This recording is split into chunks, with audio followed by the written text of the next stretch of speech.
Saudi আরব জেদ্দায় চাঁদপুর জেলা জাতীয়তাবাদী ঐক্য পরিষদের উদ্যোগে ঈদ পুনর্মিলনী ও সংবর্ধনা অনুষ্ঠানের আয়োজন করা হয়।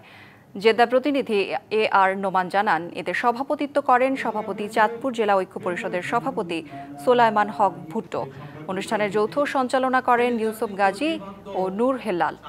প্রধান অতিথি ছিলেন সৌদি আরব পশ্চিমাঞ্চল বিএনপির সদস্য সচিব মীর মনিরুজ্জামান তপন। সম্বর্ধিত অতিথি ও প্রধান বক্তা ছিলেন চাঁদপুর জেলা বিএনপির সাংগঠনিক সম্পাদক মোহাম্মদ শামসুল ইসলাম মন্টু।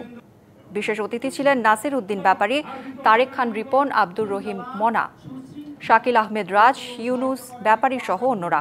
বক্তারা বলেন, জাতীয়তাবাদী দলের দুঃসময়ের কাণ্ডারি হিসেবে অতন্ত্র প্রহরীর মতো কাজ করেছেন প্রবাসীরা। আগামীতে জেলা, উপজেলা ও থানায় বিএনপির কমিটিতে তাদেরকে মূল্যায়ন করার আহ্বান জানানো হয়।